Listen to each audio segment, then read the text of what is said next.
ओम भगवते वासुदेवाय नमः। हरे कृष्णा, राधे राधे। एकादशी पालन करना भक्तिमय सेवा का एक अंग है। यदि कोई एकादशी पालन का अनादर करता है तो उसके आध्यात्मिक जीवन का नाश हो जाएगा। एकादशी वाले दिन एक पवित्र वैष्णव को कृष्ण के पवित्र नामों में हो जाना चाहिए। यह वचन है भगवान श्री चैतन्य महाप्रभु के, यानी स्वयं भगवान श्री कृष्ण, जिन्होंने श्रीमती राधा रानी का भाव अंगीकार करके आज से लगभग 550 वर्ष पूर्व इस पृथ्वी पर अवतार धारण किया था। लेकिन ऐसा क्या विशेष है इस आने वाली एकादशी में, चलिए देखते हैं। हरे कृष्णा। वायु पुराण में कहा गया है, एकादशी व्रतम यह सतु भक्ति मानु कृते नरः सर्व पाप वनि मूर्तो स विष्णु यति मंदिर। अर्थात वह व्यक्ति जो भक्तिमय भाव से एकादशी व्रत का पालन करता है, समस्त कठिनाइयों और पापों से मुक्त हो जाता है और शुद्ध होने पर भगवान विष्णु का धाम प्राप्त करता है। और ऐसी ही एक अत्यंत विशेष एकादशी तिथि, यानी फाल्गुन मास के शुक्ल पक्ष में आने वाली आवलका एकादशी, इसी एकादशी के दिन भगवान श्री विष्णु को प्रिय आंवला वृक्ष की उत्पत्ति हुई थी और इसलिए इसे हम आमलकी एकादशी के नाम से जानते हैं। इस एकादशी का दूसरा एक नाम रंग भरी एकादशी तिथि भी है। जानते हैं क्यों? क्योंकि यह होली से पहले आती है। इस एकादशी के दिन वृंदावन में जितने भी ठाकुर हैं, यानी जितने भी भगवान श्री कृष्ण और राधा रानी के मंदिर हैं, उन सभी में विशेष रूप से रंगों का उत्सव मनाया जाता है। इस दिन भगवान के रंगों से होली खिलाई जाती है और उसके साथ ही रंग प्रसाद रूप में भक्तों के ऊपर भी छिड़के जाते हैं। इसलिए इस एकादशी को रंग भरी एकादशी के नाम से भी जाना जाता है। तो चलिए अब हम श्रवण करते हैं इस अत्यंत विशेष आमलकी एकादशी व्रत की पौराणिक कथा का। और उसके लिए अब हम सीधे चलते हैं ब्रह्मांड पुराण के उन पन्नों में जहाँ युधिष्ठिर महाराज और भगवान श्री कृष्ण के बीच हुई संवाद का वर्णन किया गया है। उसके साथ ही काल यंत्र की सवारी करते हुए अब हम उतरते हैं युधिष्ठिर महाराज के भवन में। युधिष्ठिर महाराज ने भगवान श्री कृष्ण से पूछा, हे श्री कृष्ण, फाल्गुन मास के शुक्ल पक्ष में कौन सी एकादशी आती है, उसका नाम क्या है और यह व्रत किस प्रकार करना चाहिए? युधिष्ठिर महाराज के प्रश्न को सुनकर भगवान श्री कृष्ण ने मंद मनमोहक से साथ उत्तर दिया, हे धर्मनंदन, प्राचीन समय की बात है जब राजा मंधाता ने श्री वशिष्ठ ऋषि से यही प्रश्न पूछा था। फाल्गुन मास के शुक्ल पक्ष में आने वाली एकादशी को आमलकी एकादशी कहते हैं और इस व्रत का पालन करने वाले व्यक्ति को आध्यात्मिक जगत की प्राप्ति होती है। इस प्रकार कथा के अंदर दूसरी कथा के ताने बाने को गंध हुए अब हम चलेंगे वशिष्ठ मुनि और राजा मंधाता के बीच हो रहे स्वाद की पृष्ठभूमि में, तो कहीं खोइएगा मत। वशिष्ठ ऋषि ने कहा, हे महाभाग्य के प्रारंभ काल में भगवान श्री विष्णु के थूक से चंद्र समान बिंदु प्रकट हुआ। वह बिंदु जब पृथ्वी पर गिरा तो उसमें से एक वृक्ष उत्पन्न हुआ जिसे आमलकी नाम से जाना जाता है। इस वृक्ष को देखकर देवी देवता गंधर्व यक्ष इत्यादि आश्चर्यचकित हो गए। उसी समय एक आकार वाणी हुई जो इस प्रकार थी, हे देवताओं, यह श्री कृष्ण या श्री विष्णु का अत्यंत प्रिय वृक्ष आमलकी है और आमल के वृक्ष यानी आंवले का वृक्ष, इस प्रकार इस परम पवित्र वृक्ष की उत्पत्ति हुई। कथा का आगे वर्णन करते हुए वशिष्ठ मुनि ने कहा, एक समय की बात है जब वैदस नामक राज्य में चंद्रवंशी राजा पास बिंदु राज्य करते हैं। उनका दूसरा नाम चित्ररथ भी था। राजा चित्ररथ धार्मिक और सत्य प्रिय राजा थे। उनके अंदर 10,000 हाथियों का बल था। व्यापार धन संपदा से युक्त थे और वैदिक ज्ञान की भी सभी शाखाओं में निपुण थे।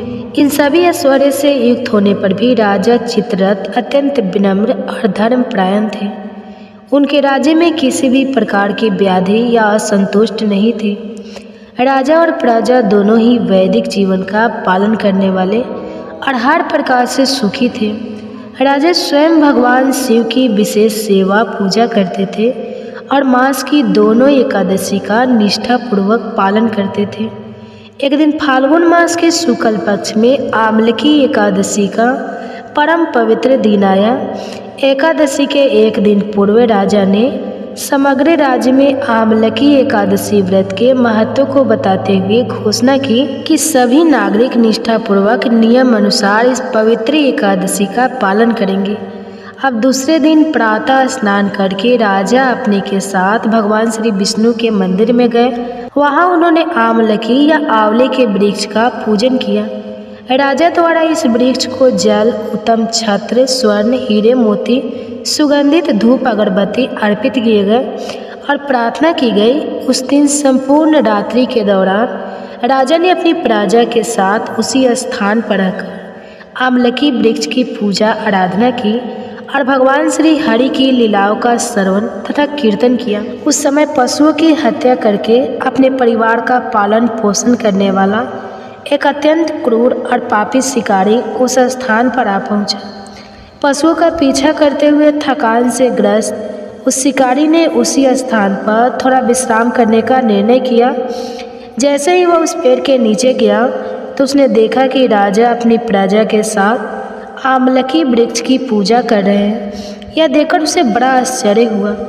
इस अचरज को देखते हुए वह शिकारी उसी पेड़ के पीछे छुपकर पूरी रात्रि वहीं पर बैठा रहा और राजा द्वारा की जाने वाली पूजा को देखता रहा और भगवान श्री कृष्ण की कथा का श्रवण करता रहा। दूसरे दिन प्रातः राजा ने एकादशी व्रत का पालन किया और अपनी प्रजा के साथ वापस अपने नगर में चले गए।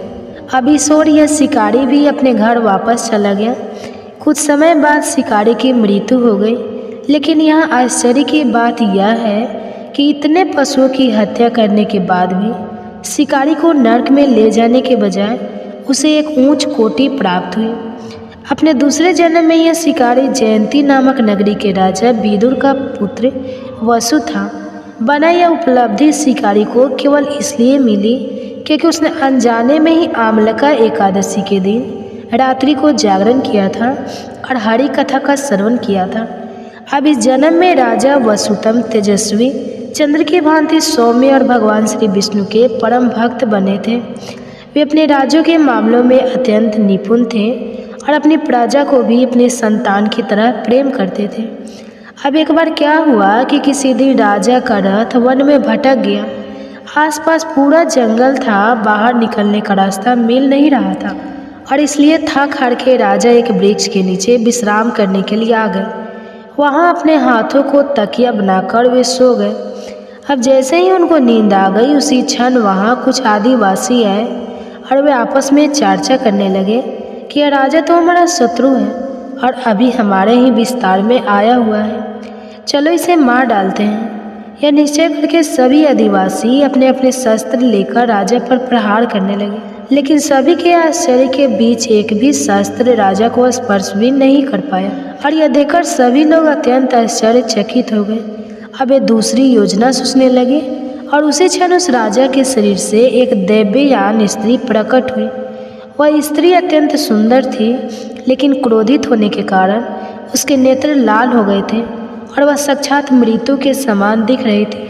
उसने अपने कांतिमान चक्र से सभी आदिवासियों को नाश कर दिया और उसी क्षण राजा वसुदा अपनी निद्रा से उठ गए। जब उन्होंने अपने शत्रुओं को इस प्रकार वहाँ मृत अवस्था में देखा तो उन्हें अत्यंत आश्चर्य हुआ और उन्होंने पूछा कि आखिर किसने उनकी इस प्रकार सहायता की। तो उस समय एक आकाशवाणी हुई जिसने यह कहा, निसंदेह तुम्हारी रक्षा उन्होंने की है जो उन सब की रक्षा करते हैं जो निष्काम भाव से उनकी शरण ग्रहण करता है। आकाशवाणी के यह शब्द सुनकर राजा समझ गए कि परम कृपालु भगवान श्री केशव की कृपा उन पर हुई है और वे भगवान के प्रेम में आप्लावित हो उठे। वे वापस अपने नगर में गए और अनेक वर्षों तक सुखपूर्वक राज्य किया और भगवान श्री हरि की भक्ति की इस प्रकार कथा का समापन करते हुए विशिष्ट मुनि ने कहा, हे राजा मंधाता, जो भी इस पवित्र आमलकी एकादशी व्रत का पालन करता है वह अवश्य ही परम भगवान श्री हरि के धाम को प्राप्त करता है। तो ऐसे अत्यंत महत्वपूर्ण एकादशी व्रत का प्रत्येक व्यक्ति को पालन करना चाहिए। इस दिन अधिक से अधिक समय हरे कृष्णा महामंत्र का जाप करने में व्यतीत करना चाहिए। यानी हरे कृष्णा कृष्ण कृष्ण हरे हरे, हरे रामा राम राम हरे हरे। इस महामंत्र की कम से कम 4 या 16 या 25 माला का जाप करना चाहिए। इस दिन प्रमाण भूत वक्ता से अधिक भगवान श्री हरि की कथा का श्रवण करना चाहिए, भागवत गीता या फिर श्रीमद् भागवत पढ़ना चाहिए। और इस दिन विशेषकर किसी भी प्रकार के व्यर्थ कार्यों और बातों में समय गंवाना नहीं चाहिए। विशेषकर TV, mobile, serial, social media, इन सब में ना तो किसी से लड़ाई झगड़ा करना चाहिए और ना ही किसी की निंदा करनी चाहिए, ना तो ज़रूरत से ज़्यादा सोना चाहिए और ना ही किसी भी प्रकार का इंद्रिय भोग करना चाहिए। अपने मन को भगवान श्री कृष्ण के सुंदर स्वरूप पर सदैव केंद्रित करके रखना चाहिए और अपनी जीवा से सदैव उनका नाम जप करना चाहिए। इस दिन उपवास का पालन करना चाहिए, किसी भी प्रकार का अनाज नहीं लेना चाहिए और इस प्रकार आप एकादशी के दिन अपनी चेतना को शुद्ध और सात्विक बनाकर रख सकते हैं और एकादशी का पालन कर सकते हैं। इस बार की एकादशी विशेष है क्योंकि बस कुछ ही दिनों में होली भी आने वाली है, तो क्यों ना इस होली पर जगत के स्वामी स्वयं जगन्नाथ जी को अपने घर पर बुलाया जाए। अगर आप भी उन्हें अपने घर पर आमंत्रित करना चाहते हैं तो श्रद्धापूर्वक उनकी भक्ति गाइए। तो चलिए इस आमलकी एकादशी का पूर्ण भक्ति भाव और श्रद्धापूर्वक पालन करते हैं और परम भगवान श्री कृष्ण के चरण कमलों में यही प्रार्थना करते हैं कि वे हमें उनके शुद्ध प्रेम भक्ति प्रदान करें और हम उनके शुद्ध भक्तों का संग और सेवा सदैव प्राप्त करें। हरे कृष्णा। एकादशी व्रत में जो लोग इस दिन व्रत निर्जल निराहार रहकर नहीं रह पाते हैं तो वह क्या क्या खा सकते हैं। केवल निर्जला एकादशी ही नहीं, बाकी एकादशी के व्रत में आप क्या क्या चीज़ें खा सकते हैं और किन चीज़ों का सेवन आपको नहीं करना चाहिए, ये सारी बातें आज के इस वीडियो में आपको बताई जाएंगी। इससे पहले अगर आप हमारे चैनल पर पहली बार आए हैं, इस वीडियो को पहली बार देख रहे हैं, तो आपसे अनुरोध है कि आप मेरे चैनल को अभी सब्सक्राइब करके बेल आइकन ज़रूर प्रेस कर लीजिए, या अगर वीडियो अच्छी लगे तो वीडियो को लाइक करना मत भूलिएगा, क्योंकि हमारे इस चैनल पर आपको हर एकादशी व्रत से जुड़ी हुई जानकारी चाहिए। व्रत कथा हो, तिथि, शुभ मुहूर्त या अन्य जो भी हमारे हिंदू धर्म में प्रचलित व्रत और त्यौहार है, उन सभी की जानकारी इसी प्रकार मिलती रहेगी कि इस वीडियो के लास्ट में आपको साल 2025 में एकादशी व्रत की तिथि और शुभ मुहूर्त के बारे में भी बताया जाएगा। तो पहले बात कर लेते हैं एकादशी के दिन क्या खाना चाहिए और क्या नहीं खाना चाहिए। तो देखिए, एकादशी का जो व्रत होता है वैसे तो निराहार रखना होता है, लेकिन जो लोग इस पर निर्भर नहीं रह पाते हैं तो वह स्थिर जल के साथ फलाहार भी रह सकते हैं। एकादशी का व्रत सूर्योदय से लेकर, यानी कि एकादशी तिथि के सूर्योदय से लेकर द्वादशी तिथि के सूर्योदय तक चलता है, यानी कि इतने समय तक आपको अन्न का सेवन नहीं करना चाहिए। जो लोग व्रत रखते हैं उन्हें इस बात का नियम से ध्यान रखना चाहिए। एकादशी का जो लोग व्रत रखते हैं उन्हें दशमी तिथि के दिन से ही किन चीज़ों का त्याग करना चाहिए, यह बात भी जाननी चाहिए। तो इस दशमी तिथि के दिन आपको जो भोजन है मुर्शिद सात्विक होना चाहिए। लहसुन, प्याज, मसूर की दाल और बैगन की सब है इन दिन भूल से भी नहीं खानी चाहिए। किसी प्रकार के मांसाहार का सेवन दशमी तिथि को नहीं करना चाहिए। जो लोग अगले दिन एकादशी का व्रत रखना चाहते हैं, दशमी तिथि के सूर्यास्त के बाद किसी भी प्रकार का अन्न ग्रहण नहीं किया जाता है। जो कि निर्जला एकादशी का व्रत आप रखने वाले हैं, ऐसे में दशमी तिथि के सूर्यास्त के बाद आप अन्न का त्याग तो करेंगे ही, लेकिन रात के समय आप जल वगैरह ले सकते हैं। रात 12 बजे के बाद से जब भी आप व्रत रखते हैं तो उससे एक दिन पहले रात 12 बजे के बाद से आपको जल का भी त्याग कर देना चाहिए। जल का त्याग आपको फिर एकादशी के सूर्योदय से लेकर द्वादशी तिथि के सूर्योदय तक करना होता है। पूरे साल भर में जितनी भी एकादशी व्रत होते हैं उस अभी मैं केवल निर्जला एकादशी ही नहीं, अभी मैं फाल्गुन मास में पड़ने वाले आमलका एकादशी की बात कर रही हूँ। ऐसी एकादशी है जिस दिन अन्न के साथ शतक जल का भी त्याग किया जाता है। अक्सर लोग दशमी तिथि के दिन नियमों का पालन करना भी जानते हैं, तो हो सकता है कुछ लोग ये सारी वर्जित वस्तुएं खा लेते हों। इनका सेवन भी कर लेते हैं, तो ऐसे में आपका जो एकादशी का व्रत है वह पूर्ण नहीं माना जाता है। इसलिए पूरी कोशिश करें कि आप 10वीं तिथि के नियमों का पालन भी पूर्णतः करें, क्योंकि यही कारण है कि एकादशी के व्रत को व्रतों में सबसे कठिन माना जाता है, क्योंकि इसमें पूरे 3 दिन तक आपको नियमों का पालन करना होता है। एकादशी के दिन यदि आप एकादशी का व्रत नहीं भी रखते हैं तो भी इस दिन चावल या चावल से बनी वस्तुओं का सेवन करने से बचना चाहिए, क्योंकि बहुत से लोग ऐसे होते हैं जो एकादशी व्रत तो नहीं रखते हैं लेकिन नियमों का पालन करते हुए इस दिन विधि विधान से भगवान श्री हरि की पूजा अर्चना करते हैं और व्रत की कथा पढ़ते और सुनते भी हैं। अब बात करते हैं निर्जला एकादशी के दिन। जो लोग निर्भर नहीं रह पाते हो या निर्जला ना रह पाते हो, वह लोग इस दिन किस किस चीज़ का सेवन कर सकते हैं। इस दिन व्रत करने वाले लोग कद्दू, शक्कर, खाद, जैतून, रियल दूध और जितने भी ड्राई फ्रूट्स से सूख या अदरक, काली मिर्च और चीनी, इसके साथ ही कोई भी फल अन्न ग्रहण कर सकते हैं। वैसे तो एकादशी के व्रत में नमक का सेवन नहीं करना चाहिए, फिर भी यदि आप बिना नमक के नहीं रह पाते हैं, आपको कोई प्रॉब्लम हो हेल्थ से रिलेटेड, तो आप सीधा नमक का प्रयोग फिर कर सकते हैं। एकादशी के व्रत में किसी भी प्रकार का चावल का प्रयोग नहीं करना चाहिए। जैसे कि नवरात्रि के व्रत में और में समय के चावल का प्रयोग आप कर लेते हैं, लेकिन एकादशी के व्रत में चावल से बनी किसी भी वस्तु का प्रयोग, चाहे वह समा के चावल हो या कोई और अन्य प्रकार के हो, तो आपको उनका सेवन भूल से भी नहीं करना चाहिए। इसका बहुत भारी पाप लगता है। एकादशी का व्रत रखने वाले लोगों को दूसरों के घर से लाए हुए फल या दूसरों के घर पर जाकर जूस वगैरह नहीं लेना चाहिए। आप अपने घर में ही फलों का जूस ले सकते हैं। इस दिन दूसरों के घर से आई भी कोई भी नैवेद्य आदि सामग्री व्रत रखने वाले भक्तों को नहीं ग्रहण करना चाहिए।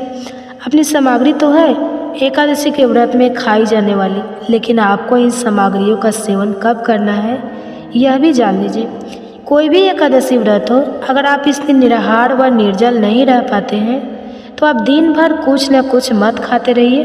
केवल एक समय ही फलाहार ग्रहण किया जाता है। वह समय भी होता है एकादशी व्रत के, जब आप शाम की पूजा कर लेंगे सूर्यास्त के बाद। उस समय आप एक समय ही इन फलों को या जल को ग्रहण कर सकते हैं। बार बार आपको यह चीज़ ही अगर खानी होती है तो फिर आपका कोई भी व्रत नहीं रह जाता है। एकादशी व्रत में कभी भी जो पैकेट वाले जूस होते हैं उनका सेवन नहीं करना चाहिए। आप बाहर से एक लेयर वगैरह का टिप्स लेकर आते हैं जो कि व्रत में खाए जाते हैं, उनका सेवन भी आपको बाहर से लाई चीज़ों का नहीं करना चाहिए। आप जान लेते हैं फाल्गुन मास में पड़ने वाले निर्जला एकादशी फाल्गुन मास में पड़ने वाली आमलकी एकादशी का शुभ मुहूर्त क्या है, इसकी विधि क्या है, उसके बाद हम जानेंगे इसकी व्रत कथा क्या है। तो आप लोग चैनल पे बने रहिए और पूरा वीडियो देखिए। अगर वीडियो अच्छी लगे तो लाइक कीजिए, कमेंट्स कीजिए, और चैनल पे नए हैं तो चैनल को सब्सक्राइब भी जरूर कर लीजिएगा। फाल्गुन शुक्ल एकादशी के व्रत को आमलकी एकादशी, आंवला एकादशी और रंग भरी एकादशी के नाम से जाना जाता है। और इस बार आमलकी एकादशी के दिन 3 शुभ संयोग बनने वाले हैं। साथ ही साथ इस दिन 68 मिनट की भद्रा भी लगेगी।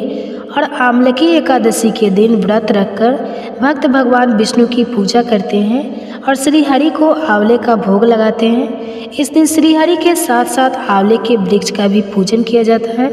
तो आपको बताते हैं इस बार आमलकी एकादशी का व्रत कब रखा जाएगा, क्योंकि इस बार एकादशी की तिथि 2 दिन है। तो ऐसे में यह कन्फ्यूज है कि व्रत किस दिन रखना ज़्यादा सही होगा और व्रत पारण मुहूर्त क्या रहेगा। इसके अलावा भाद्रा कल का समय कब से कब तक रहेगा, भाद्रा का वास इस बार कहाँ रहने वाला है। फाल्गुन शुक्ल पक्ष एकादशी तिथि प्रारंभ होगी 9 मार्च 3 रविवार को सुबह 7:04 से और एकादशी की तिथि समाप्त होगी 10 मार्च सोमवार को सुबह 7:04 पर। अब ऐसे में रविवार के दिन क्योंकि 10वीं तिथि भी है और एकादशी भी लग रही है, तो अगर बात करें कि किस तिथि में व्रत रखना सही होगा, तो जब भी एकादशी की तिथि 2 दिन होती है तो दूसरे दिन वाली एकादशी का व्रत रखना ज़्यादा शुभ माना गया है। इसलिए इस बार 10 मार्च सोमवार के दिन ही आमलकी एकादशी का व्रत रहेगा और एक दिन पहले यानी रविवार के दिन 10वीं तिथि के नियमों का पालन किया जाएगा। क्योंकि रविवार का दिन है, रविवार को तुलसी के पत्ते नहीं तोड़े जाते हैं, तो आप और एक दिन पहले यानी शनिवार के दिन ही तुलसी के पत्ते भी तोड़कर रख लें। 10 मार्च सोमवार को ब्रह्म मुहूर्त का समय रहेगा सुबह 5:07 से 5:05 तक। सूर्योदय होगा सुबह 6:04 पर, सूर्यास्त शाम 6:30 पर। प्रातःकाल पूजा मुहूर्त रहेगा सुबह 7:45 से 8:51 तक। इसके अलावा आप ब्रह्म मुहूर्त में भी पूजा कर सकते हैं। शाम की पूजा का शुभ मुहूर्त 6:24 से 7:39 तक रहेगा और राहु काल का समय रहेगा सुबह 6:30 से 9 बजे तक। इस बार एकादशी के दिन सर्वात सिद्धि योग सुबह 6:36 से लेकर रात 12:51 तक रहेगा। शोभन योग सुबह से लेकर दोपहर 1:05 तक रहेगा। रवि पुष्प नक्षत्र का शुभ योग भी बन रहा है, जो कि पूरे दिन रहने के बाद रात 12:01 पर समाप्त होगा। और भाद्रा इस बार सुबह 6:36 से 7:04 तक रहेगी। कुल अवधि भाद्रा की होगी 68 मिनट। और इस बार भाद्रा का वास रहने वाला है मृत्यु लोक में। मृत्यु लोक में भाद्रा रहने पर यह पृथ्वी लोक के लोगों के लिए अशुभ होती है, लेकिन भाद्रा के समय आप पूजा कर सकते हैं। और अगर कोई शुभ काम करना चाहते हो तो भाद्रा काल समाप्त होने का आपको इंतजार करना चाहिए। द्वादशी तिथि प्रारंभ होगी 10 मार्च सोमवार को सुबह 7:45 से और इसी के साथ हरिवासर का समय भी शुरू हो जाएगा। द्वादशी तिथि समाप्त होगी 11 मार्च मंगलवार को सुबह 8:01 पर और द्वादशी तिथि यानी 11 मार्च मंगलवार को सूर्योदय होगा सुबह 6:43 पर, सूर्यास्त होगा शाम 6:30 बजे पर। ब्रह्म मुहूर्त सुबह 5:06 से 5:44 तक रहेगा। प्रातःकाल पूजा का मुहूर्त सुबह 5:02 से 6:35 तक रहेगा। अभिजीत मुहूर्त दोपहर 12:01 से 1 बजे तक रहेगा और राहु काल रहेगा दोपहर 3 बजे से 4:30 बजे तक। हरिवासर का समय 10 मार्च सोमवार को यानी एकादशी व्रत वाले दिन ही दोपहर 1 बजे तक समाप्त होगा। तो हरिवासर जब तक रहेगा तब तक व्रत नहीं खोलना चाहिए। लेकिन बहुत से लोग इस बार भी जानकारी के अभाव में हो सकते हैं कि रविवार के दिन एकादशी का व्रत रखें। अगर आपने एकादशी का व्रत रविवार के दिन रखा है तो ऐसे में आप सोमवार को दोपहर 1 बजे से 3 बजे के बीच में ही पारण कर सकते हैं। सुबह के समय पारण नहीं किया जाएगा और आमलकी एकादशी का व्रत खोला जाएगा 11 मार्च मंगलवार को सुबह 6:04 से 8:01 के बीच में।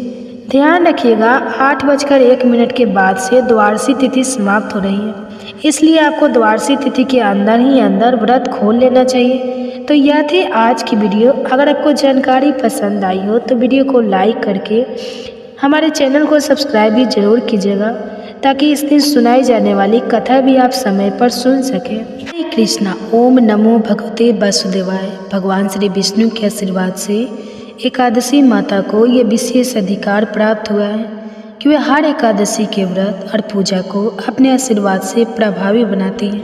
यह कहा जाता है कि बिना एकादशी माता की कथा के विजया एकादशी या अन्य किसी भी एकादशी व्रत का पुण्य पूरा नहीं मिलता। एकादशी बिना एकांतवत अधरा माता है।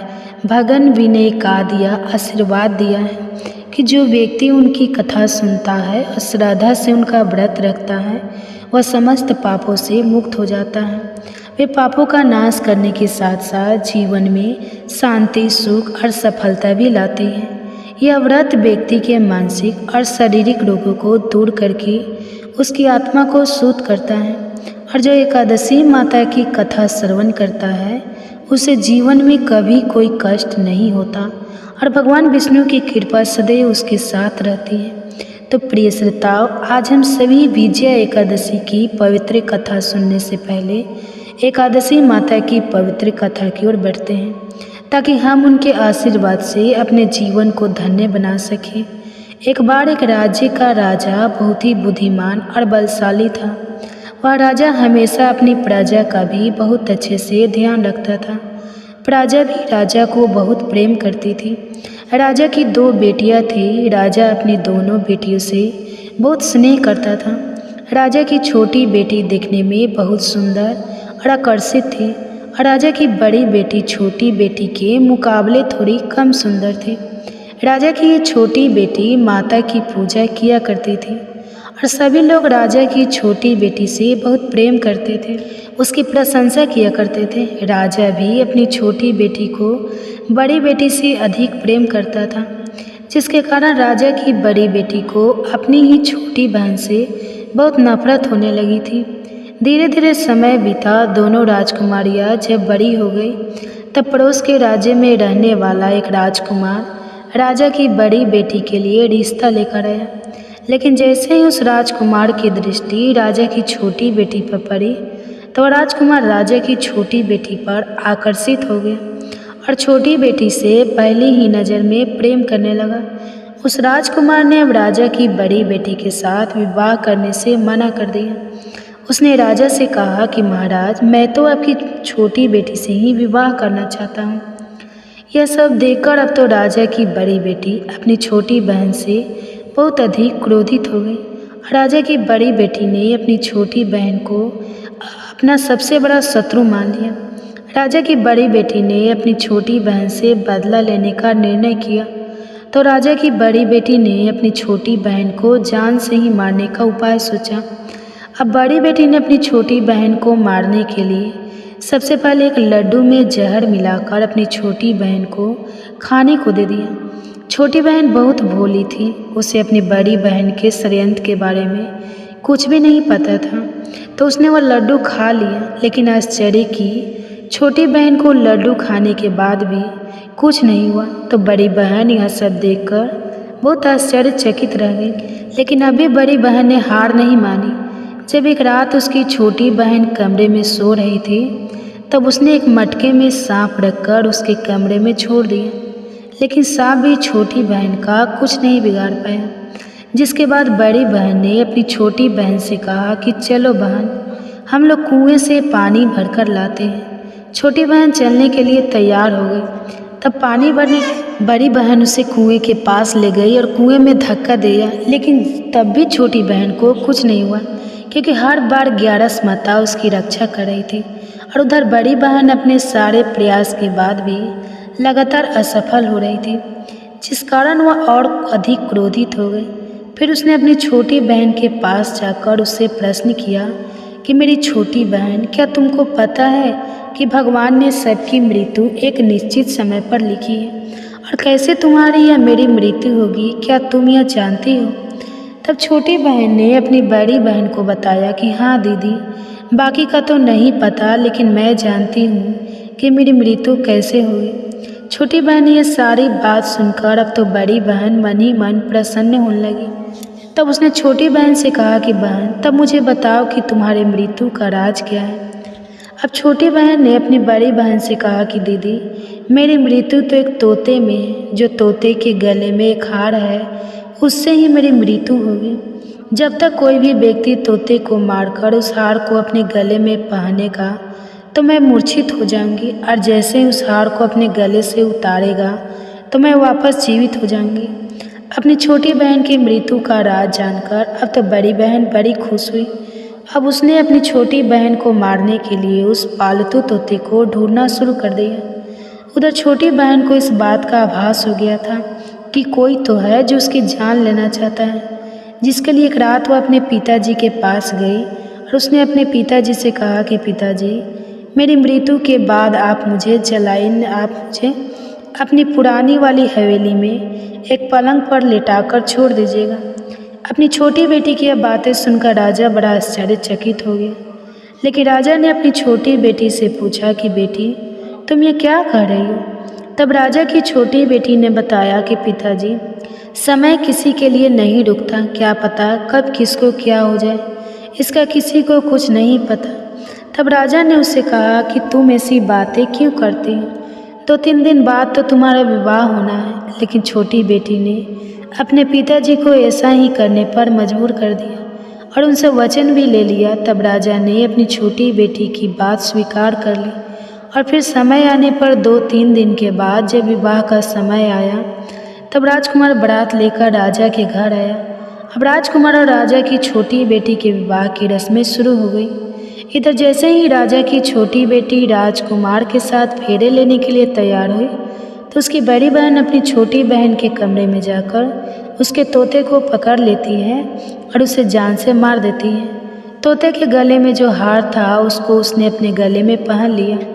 उधर जैसे ही बड़ी बहन ने उस हार को अपने गले में पहना तो उधर 2 बहन जो केवल 3 फेरे ही ले पाती है वहीं पर बीच रास्ते में ही गिरकर बेहोश हो गई।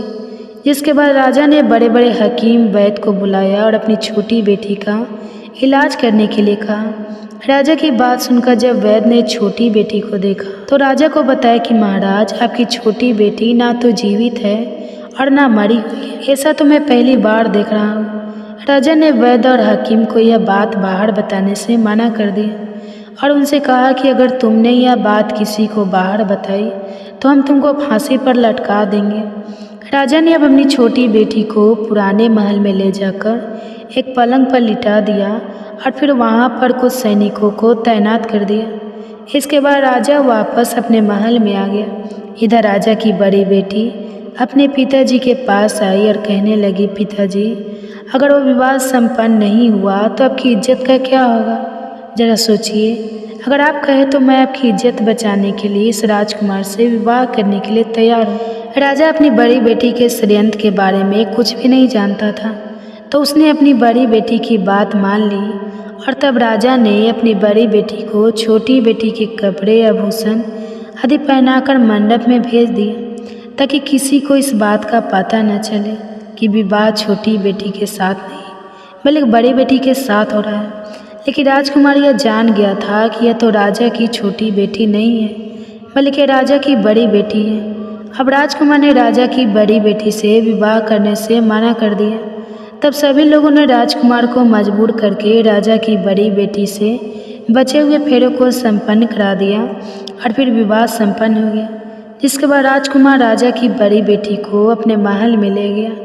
विवाह होने के बाद राजकुमार उसने ना तो बातें करता था, ना उसे पसंद करता था, ना ही उसके आसपास जाता था। राजकुमार ने तो यह फैसला भी कर लिया था कि चाहे कुछ भी हो जाए वो अपनी प्रेमिका को ढूंढ कर रहेगा और जान कर रहेगा कि उसके साथ हुआ क्या है। फिर एक दिन राजकुमार अपने घोड़े पर सवार होकर राजा के पुराने महल के पास पहुंच गया, जहां पर उसने कुछ सैनिकों को देखा। महल के पास पहुंचकर राजकुमार ने जब महल को ध्यान से देखा तो वह समझ गया कि तो हमारे ससुर जी का ही महल है। तब राजकुमार ने सैनिकों से पूछा कि तुम लोग यहाँ क्या कर रहे हो और इस महल के अंदर उस पलंग पर कौन लेटा है? जिसके बाद राजा के सैनिकों ने बताया कि यहाँ पर राजा की छोटी बेटी लेटी है। यह सुनकर राजकुमार को बड़ा प्रसन्न हुआ और वह तुरंत अपनी प्रेमिका के पास पहुँच गया, उसकी सेवा करने लगा। जैसे ही रात हुई तो राजा की छोटी बेटी उठकर खड़ी हो गई। अब तो राजकुमार यह सब देखकर और खुश हो गया। उसने अपनी प्रेमिका से पूछा कि तुम यहाँ क्या कर रही हो? तुम मेरे साथ मेरे घर चल कर रहो। तुमने विवाह बीच में से अधूरा क्यों छोड़ दिया? तब राजकुमारी ने राजकुमार को सारी बातें बता दी कि मेरी जान एक तोते में बसती थी और यह बात मैंने सिर्फ अपनी बड़ी बहन को बता दी थी। मुझे पता है कि उसने ही मुझे मारने का प्रयास किया है। उसके पास एक हार है जिसको वह सुबह पहन लेती है और रात को उतार कर रख देती है। जब तक वह हार को पहने रखती है तब तक मैं मूर्छित रहती हूँ और जैसे ही वह हार को उतार देती है तो मैं जीवित हो जाती हूँ और जब तक मेरी बहन के पास वह हार रहेगा तब तक मैं ऐसे ही जीवित और मूर्छित होती रहूँगी। अगर मेरी बड़ी बहन के पास जो हार है वह मेरे हाथ लग जाए तो मैं हमेशा के लिए जीवित हो जाऊँगी। सारा रहस्य जानकर राजकुमार ने छोटी राजकुमारी के साथ ही रहने का निर्णय ले लिया और उसने अपने बचे हुए सारे फेरे उस पलंग पर लेटी हुई छोटी राजकुमारी के साथ पूरे कर लिए और अपना विवाह भी पूर्ण कर लिया और वह वहीं पर रहने लगा। देखते ही देखते समय बीतने पर कुछ दिनों में छोटी राजकुमारी गर्भवती हो गई। एक दिन राजकुमार को किसी काम से बाहर जाना पड़ा। तब राजकुमारी के पेट में बहुत तेज से दर्द उठा, जिसके बाद उसने एकादशी माता का आंगन किया, जिसके बाद वहाँ पर माँ प्रकट हुई और उन्होंने उसका प्रसव कराकर उसे प्रसव पीड़ा से मुक्ति दिलाकर एक पुत्र की प्राप्ति करवाई। और वहीं पर अचानक से तभी राजकुमार भी आ गया। राजकुमार ने ग्यारस माता को देखा तो वह आश्चर्यचकित हो गया और उसने तुरंत ग्यारस माता को प्रणाम किया। ग्यारस माता ने राजकुमार से कहा कि जब तुम्हारा पुत्र 5 वर्ष का हो जाए तब तुम अपनी पत्नी का हार इसके गले में डाल देना। देखते ही देखते राजकुमार और राजा की छोटी बेटी का पुत्र 5 वर्ष का हो गया। तो राजकुमार अपने बेटे से कहने लगा कि बेटा, मैं कुछ काम से बाहर जा रहा हूँ, तुम अपनी माता का ध्यान रखना। ऐसा कहकर वह वहाँ से चला गया। लेकिन जब राजकुमार वहाँ से बाहर जा रहा था तब बड़ी बहन के सैनिकों ने उसे देख लिया और बड़ी बहन को जाकर सारी बातें बता दी। इसके बाद बड़ी बहन ने अपनी छोटी बहन के पुत्र का अपहरण करवा लिया और उसको मरवा दिया। छोटी बेटी के पुत्र के 2 टुकड़े उसने करवा दिए। पहला टुकड़ा चक्के के पास छुपा दिया और दूसरा टुकड़ा अपने पलंग के नीचे छुपा लिया। लेकिन ग्यारस माता अपने भक्तों को किसी कष्ट में नहीं देख सकती, तो अपने भक्त का दुख दूर करने के लिए एक भिखारी का रूप धरकर बड़ी बहन के पास गए। जिसके बाद वह वहाँ पर भिक्षा मांगने लगी। तो बड़ी बहन ने अपने नौकरों से कहा कि जाकर भिक्षा दे दो। लेकिन जैसे ही नौकर ग्यारस माता को भिक्षा देने के लिए आए तो माता ने उन्हें मना कर दिया। कहने लगी कि मैं तो तुम्हारी महारानी से ही भिक्षा लूँगी। जिसके बाद बड़ी बहन खुद आकर ग्यारस माता को भिक्षा देने लगी। तब माता एक बिल्ली का रूप धारण करके उसके कमरे में चली गई और वहाँ पर छोटी बेटी के पुत्र के दोनों टुकड़ों को उन्होंने आपस में जोड़ दिया। टुकड़े जुड़ते ही वह राजकुमार वापस जीवित हो गया।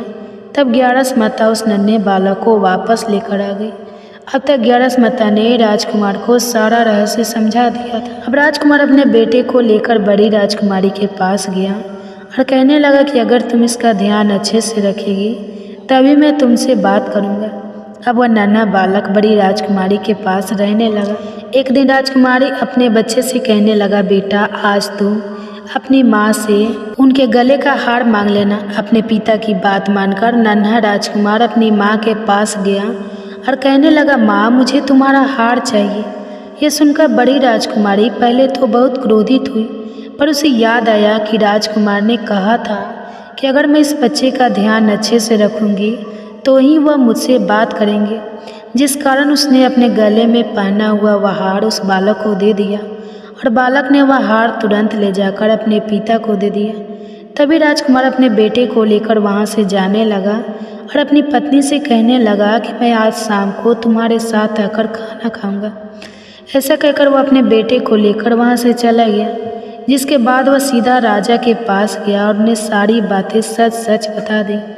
राजा अपनी बड़ी बेटी की सारी करतूतें सुनकर बहुत क्रोधित हुए। साथ ही उन्होंने अपनी ही परवरिश पर दोष भी लगाया और इसके अलावा राजकुमार को अपनी छोटी बेटी के साथ रहने के लिए आदेश दे दिए। इस प्रकार ग्यारस माता की कृपा से राजकुमार और राजा की छोटी बेटी अपने पुत्र के साथ सुखपूर्वक रहने लगे। प्रेम से बोलिए एकादशी माता की जय। सत्य के मार्ग पर चलने वाले धर्मराज युधिष्ठिर के हृदय में एक बार जिज्ञासा उठी। मनी मन स्मरण करने लगे, हे जनार्दन, कौन सा व्रत सभी पापों का नाश करने वाला है? कौन सा उपवास जन्म जन्मांतर के बंधनों को काट सकता है और किस व्रत को करने से शत्रुओं पर विजय मिलती है? युधिष्ठिर महाराज के मन में उठे इस प्रश्न का उत्तर देने स्वयं भगवान श्री कृष्ण द्वारिका से धर्मराज युधिष्ठिर के महल की ओर प्रस्थान कर रहे हैं। वह अत्यंत छोटा है, नहीं जानते अब कितने श्वास है इस शरीर में बचे हुए हैं। लेकिन हम भाग्यशाली इसलिए भी हैं क्योंकि हम एकादशी जैसे व्रत का पालन करते हैं। एकादशी के विषय में हमारे शास्त्र कहते हैं, संसार सर्प दृष्टा नाम नरा, नाम पाप कर्म नाम। एकादशी उपवास नाशं एवं सुखम भवे, अर्थात संसार रूपी सर्प दृष्ट पापी मनुष्य समूह जब एकादशी के उपवास का पालन करते हैं तो वे तुरंत सुखी हो जाते हैं। इस मनुष्य जीवन और आने वाले आध्यात्मिक गत वय दोनों के लिए ही यह एकादशी का व्रत अत्यंत फलदायी है। और फिर इस बार जो एकादशी तिथि आई है वो तो महाभाग्यशाली है, क्योंकि यह महाद्वादशी है जो कि संपूर्ण वर्ष में सिर्फ 8 बार आती है। इसका नाम है विजय महाद्वार। हमारे शास्त्र कहते हैं जब भी ऐसी महाद्वार तिथि आए तो व्यक्ति को एकादशी व्रत का पालन द्वादशी के दिन करना चाहिए और ऐसा करने से उसे एकादशी और द्वादशी दोनों का ही पुण्य फल अपने आप प्राप्त हो जाता है। तो चलिए आज के इस पावन अवसर पर हम श्रवण करते हैं विजया एकादशी की पौराणिक कथा का। एक समय की बात है जब पांडवों में ज्येष्ठ युधिष्ठिर महाराज ने परम भगवान श्री कृष्ण से पूछा, हे वासुदेव, कृपया आप मुझे फाल्गुन मास के कृष्ण पक्ष में आने वाली विजया एकादशी के विषय में बताएं। उसका नाम क्या है और इस एकादशी व्रत का महात्म्य क्या है? कृपया विस्तार पूर्वक मुझे इस विषय में बताएं। प्रभु युधिष्ठिर महाराज की जिज्ञासा सुनकर मदन मोहन श्री कृष्ण ने उत्तर देते हुए कहा, हे राजन, अवश्य ही मैं आपको इस एकादशी के महात्म का वर्णन कर सुनाता हूँ। ध्यान पूर्वक सुनिए। फाल्गुन मास के कृष्ण पक्ष में आने वाली इस एकादशी को विजया एकादशी के नाम से जाना जाता है। जो भी व्यक्ति इस एकादशी व्रत का पालन करता है उसे इस भौतिक जीवन में हर प्रकार की सफलता प्राप्त होती है और इस नश्वर देह का त्याग करने के बाद उसे आध्यात्मिक जगत की प्राप्ति होती है। अब मैं आपको इस एकादशी के विषय में एक कथा का वर्णन कर सुनाता हूँ जो कि महान ऋषि नारद मुनि ने ब्रह्मा जी से सुनी थी। तो इस प्रकार भगवान श्री कृष्ण ने युधिष्ठिर महाराज को विजया एकादशी कथा सुनाना प्रारंभ किया। एक बार देवर्षि नारद ने अपने पिता ब्रह्मा जी से पूछा, हे पिताश्री, कृपया आप मुझे बताएं कि विजया एकादशी व्रत का पालन करने से जीवात्मा को क्या लाभ प्राप्त होता है? यह सुनकर ब्रह्मा जी ने उत्तर देते हुए कहा, हे मेरे प्रिय पुत्र, सबसे प्राचीन है यह व्रत और वह अत्यंत पवित्र है। वह हर प्रकार के पापों का नाश करने वाला है। यह एकादशी अपने नाम के अनुसार ही हर प्रकार का विजय प्रदान करने वाली है। एक बार भगवान श्री रामचंद्र अपने भाई लक्ष्मण और भार्या श्री सीता माता के साथ वनवास के समय में पंचवटी में वास कर रहे थे। अब एक दिन क्या हुआ कि दुष्ट रावण ने माता सीता का अपहरण कर लिया और इस बात से अपनी मानव लीला निभाते हुए भगवान श्री राम सामान्य पुरुष की तरह ही अत्यंत व्यथी हो उठे। जब वे माता सीता को खोज रहे थे उस समय उन्हें मार्ग में जटायु मिले, जिन्होंने किस प्रकार दुष्ट रावण ने माता सीता का अपहरण किया था उसका पूरा वृत्तांत कह सुनाया। इसके पश्चाताप जटायु बैकुंठ लोक में चले गए। कुछ समय पश्चाताप भगवान श्री रामचंद्र और वानरों के राजा सुग्रीव के बीच मित्रता स्थापित हुई, जिनके साथ मिलकर उन्होंने वानरों और भालुओं की एक बड़ी सेना तैयार की। श्री राम ने हनुमान को माता सीता की खोज करने के लिए लंका भेजा, जहाँ हनुमान ने माता सीता को भगवान श्री राम की अंगूठी दिखाई और उनका संदेश भी दिया।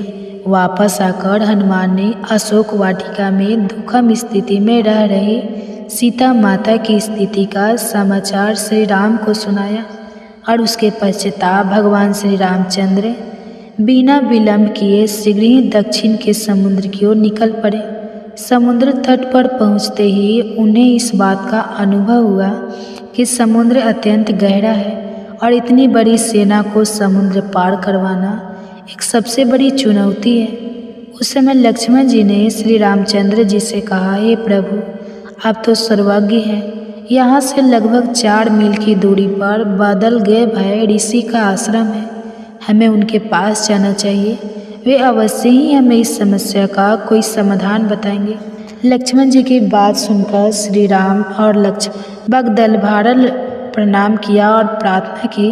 भगवान श्री रामचंद्र और उनके सनातन साथी श्री लक्ष्मण को देखकर महान ऋषि बगदलभंगा को संबोधित करते हुए कहा, हे पुरुषोत्तम, आप मेरे जैसे तुच्छ मानव की कुटिया में किस प्रयोजन से पधारे हैं?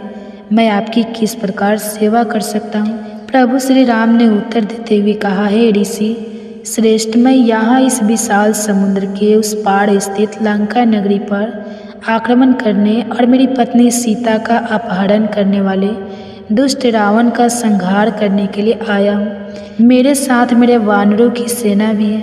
कृपया आप हमारा मार्गदर्शन करें कि किस प्रकार हम इतने विशाल योजन लंबे अम्बु को पार कर सकते हैं। भगभद्रा ऋषि व्रत के विषय में बताऊंगा, जिसका पालन करके आप रावण के ऊपर अवश्य विजय प्राप्त कर पाएंगे और आपकी कृति पताका 10 दिशाओं में लहराएंगे। फाल्गुन मास के कृष्ण पक्ष में आने वाली विजया एकादशी का श्रद्धापूर्वक व्रत पालन करने से आपकी विजय निश्चित है। अब मैं आपको इस व्रत की विधि सुनाता हूँ। दशमी के दिन सोने, चांदी, तांबे अथवा मिट्टी का एक कलश स्थापित करके उस कलश को जल से भरकर आम के पत्तों से उसे सजाएं। उसके ऊपर भगवान नारायण के स्वर्ण विग्रह की स्थापना करें। सप्तधान्य का आसन बनाकर उस पर इस कलश को स्थापित करें और अगले दिन विजया एकादशी पर प्रातः ब्रह्मा मुहूर्त में स्नान इत्यादि से स्वच्छ होकर इस कलश की पुनः स्थापना करें। फूलों की माला और चंदन के लेप से उसे सुशोभित करें। कलश के ऊपरी हिस्से में अनार, नारियल और जौ रखें। अपूर्ण भक्ति भाव और प्रेम पूर्वक इस कलश रूपी विग्रह की पूजा करें। उसे धूप, दीप, चंद, फूल और प्रसाद अर्पित करें। एकादशी के दिन संपूर्ण समय उसके सामने बैठकर हरि कथा का पठन और श्रवण करें। रात्रि में भी उसी स्थान पर जागरण करें। दूसरे दिन प्रातः उस कलश को किसी पवित्र नदी या जलाशय के समीप स्थापित करें और विधि पूर्वक पुनः उसकी पूजा करें। उसके पश्चाताप सुपात्र ब्राह्मण को इस कलश और उस पर रखे हुए नैवेद्य का दान दें। इसके साथ साथ अपने अनेक प्रकार के दान भी दे सकते हैं। इस प्रकार विधि पूर्वक विजय एकादशी व्रत का पालन करने से आपकी विजय अवश्य होगी। अपनी इस कथा को आगे बढ़ाते हुए ब्रह्मा जी ने नारद मुनि से कहा, हे नारद मुनि, बलभद्र ऋषि अनुसार श्री रामचंद्र जी ने इस विजया एकादशी व्रत का पालन किया और लंका पर विजय प्राप्त करके रावण का संहार किया। इसी प्रकार जो भी व्यक्ति इस विजया एकादशी का व्रत का पालन करेगा उसे इस भौतिक जीवन में विजय और सफलता प्राप्त होगी और जीवन के अंत में उसे आध्यात्मिक गंतव्य भी प्राप्त होगा। ब्रह्मा जी और नारद मुनि के संवाद का समापन करते हुए भगवान श्री कृष्ण ने युधिष्ठिर महाराज से कहा, हे राजन, जो भी व्यक्ति इस विजया एकादशी कथा का पठन और श्रवण भी करता है उसे वाजपेयी यज्ञ का फल प्राप्त होता है। इसलिए मनुष्य को इस विजया एकादशी व्रत का अवश्य पालन करना चाहिए। पुराणों के पन्नों से अभी अभी आपने सुनी इस विजया एकादशी की पौराणिक कथा। हम जानते हैं कि हमारे द्वारा सुनाई जा रही एकादशी कथा को सुनना आपको अच्छा लगता है और इसके लिए आप प्रत्येक एकादशी पर आपके अपने इस चैनल पर अवश्य आते हैं। और हम यह भी जानते हैं कि आप हमारे बताए गए एकादशी के दिशा निर्देशों का भी यथारूप पालन करने का प्रयास करते हैं। लेकिन शायद आपको यह बात नहीं पता होगा कि प्रत्येक एकादशी पर आप हमारे द्वारा जो इस कथा का श्रवण कर रहे हैं उसके कारण आपको कुछ विशेष लाभ अवश्य प्राप्त हो सकता है आपको अभी दिखाई ना दे रहे हो। अब आप सोच रहे होंगे कि ऐसा क्या विषय है हमारी कथा में। तो विशेष यह है कि हम जो कथा आपको सुनाते हैं और जो दिशा निर्देशों के बारे में बताते हैं वे सीधे हमारे शास्त्रों से यथा रूप से लेकर आते हैं। और उसके लिए आपने देखा होगा कि कई बार हम अनेक शास्त्रों के श्लोकों के संदर्भ भी आपके समक्ष प्रस्तुत करते हैं। इसलिए यह कथाएं विशेष है और यह सिर्फ भागवत कृपा और आप सबके सहयोग के माध्यम से ही हम कर पा रहे हैं। तो ये थी विजया एकादशी व्रत की कथा। आपको कैसी लगी कमेंट्स करके ज़रूर बताएं। पुण्य प्रदायक देवी सुहानी विजया एकादशी कल्याणी, हर संकटों को दूर भती, सत्य पथ की राह दिखाती, कलयुग में जो पाप बढ़ाए, पुण्य बिना जो भाव में आए, उनके लिए यह व्रत है न्यारा, बने नैया जीवन का सहारा। हरे कृष्णा। आप सभी को विजय एकादशी की हार्दिक शुभकामनाएं। फाल्गुन मास के कृष्ण पक्ष में पड़ने वाली एकादशी का नाम है विजया एकादशी और यह एकादशी व्रत अपने नाम के अनुरूप ही संपूर्ण फलों को प्रदान करने वाला और सभी कार्यों में सफलता प्रदान करने वाला अत्यंत पवित्र व्रत है। विजया एकादशी परम पुण्यदायिनी और कल्याणकारी तिथि मानी जाती है। इस व्रत के प्रभाव से हर संकट टल जाता है और साधक को जीवन में विजय प्राप्त होती है। जो भी व्यक्ति पूर्ण श्रद्धा भक्ति भाव से इस व्रत को करता है और एकादशी के नियमों का पालन करता है, उसके अधूरे कार्य पूर्ण होते हैं और सफलता उसके कदम चूमती है। कलयुग में जहाँ पाप और अधर्म बढ़ रहे हैं, वही यह एकादशी सद्मार्ग दिखाने वाली दीप शिखा के समान है। जो इस व्रत को नहीं मानते वे अपने कार्यों में कभी सिद्धि नहीं प्राप्त करते और उन्हें अपने कामों में बहुत सारी बाधाओं का सामना भी करना पड़ता है। वही जो श्रद्धा और नियम पूर्वक इस व्रत का पालन करते हैं, वे न केवल सांसारिक सुख प्राप्त करते हैं बल्कि आध्यात्मिक उन्नति भी प्राप्त करते हैं। इस व्रत के प्रभाव से व्यक्ति को हर परिस्थिति में विजय मिलती है, चाहे वो लौकिक हो या फिर पारलौकिक। तो चलिए इसी पूर्ण दैनी विजया एकादशी की तिथि और शुभ मुहूर्त के बारे में जानते हैं। इस बार साल 2025 में फाल्गुन मास कृष्ण पक्ष की एकादशी तिथि 2 दिन रहने के कारण आपके मन में यह प्रश्न जरूर होगा कि व्रत किस दिन रखना ज़्यादा सही रहेगा। व्रत पारण मुहूर्त क्या रहेगा, हरिवासर का समय कब से कब तक रहेगा और एकादशी और द्वादशी तिथि के दिन रहने वाले पूजा के शुभ मुहूर्त कब से कब तक रहेंगे। अगर आपको ये जानकारी पसंद आए तो वीडियो को लाइक करके कमेंट बॉक्स में हरे कृष्णा लिखना मत भूलिए। साथ ही हमारे चैनल पर इस दिन एकादशी व्रत की कथा भी अवश्य सुनिए। इस बार फाल्गुन कृष्ण एकादशी तिथि प्रारंभ होगी 23 फरवरी दिन रविवार दोपहर 1:05 से। इससे पहले तक दशमी तिथि रहेगी और एकादशी तिथि समाप्त होगी 24 फरवरी दिन सोमवार को दोपहर 1:04 पर। इसलिए इस बार केवल 24 फरवरी दिन सोमवार को ही एकादशी का व्रत रहेगा। एकादशी के एक दिन पहले दशमी तिथि के नियमों का पालन किया जाएगा और तुलसी के पत्ते तोड़कर रख लिए जाते हैं। लेकिन रविवार के दिन ना तो तुलसी जी में जल दिया जाता है, ना ही तुलसी के पत्ते तोड़े जाते हैं। तो आप शनिवार को ही तुलसी के पत्ते तोड़कर रख लीजिएगा। 24 फरवरी सोमवार को ब्रह्मा मुहूर्त का समय रहेगा 5:19 से सुबह 6:07 तक। सूर्योदय होगा सुबह 6:56 पर। सूर्यास्त होगा शाम 6:02 पर। प्रातःकाल पूजा मुहूर्त सुबह 5:36 से 6:51 तक। शाम की पूजा का मुहूर्त रहेगा शाम 6:01 से 7:03 तक। इस बार सिद्धि योग भी इस दिन बन रहा है। सिद्धि योग सुबह 10:05 तक रहेगा।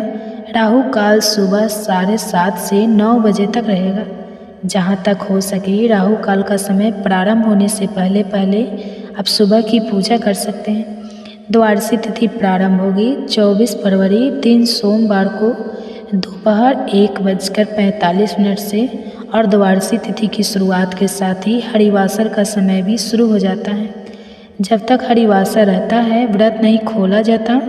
द्वादशी तिथि समाप्त होगी 25 फरवरी मंगलवार को दोपहर 12:47 पर।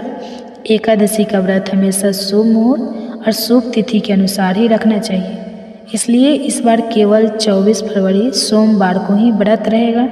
चाहे गृहस्थ जन हो या वैष्णव जन हो, आप बिल्कुल भी कंफ्यूज मत होइएगा। आप जानते हैं द्वादशी तिथि के मुहूर्त के बारे में। 25 फरवरी मंगलवार को सूर्योदय होगा सुबह 6:55 पर। सूर्यास्त होगा शाम 6:24 पर। ब्रह्मा मुहूर्त सुबह 5:18 से 6:06 तक। प्रातः काल पूजा मुहूर्त रहेगा सुबह 5:35 से 6:50 तक। अभिजीत मुहूर्त दोपहर 1:12 से 2 बजे तक रहेगा। राहु काल दोपहर 3 बजे से 4:30 बजे तक रहेगा। हरिवासर का समय समाप्त होगा 24 फरवरी दिन सोमवार को शाम 7 बजे तक। ध्यान रखिएगा सोमवार को दोपहर 12:47 से ही हरिवासर का समय भी प्रारंभ हो जाएगा और शाम 7 बजे तक रहेगा। और जो लोग हरिवासर के समय व्रत खोलते हैं उनके द्वार रखे गए समस्त एकादशी व्रतों का पुण्य नष्ट हो जाता है।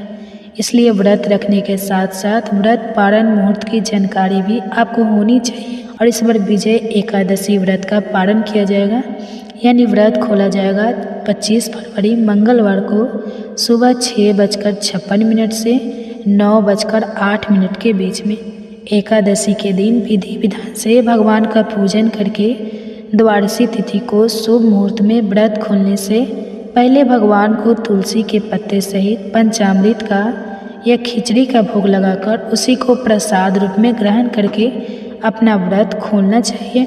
तो यह थी आज की वीडियो। उम्मीद है आपको पसंद आई होगी। धन्यवाद।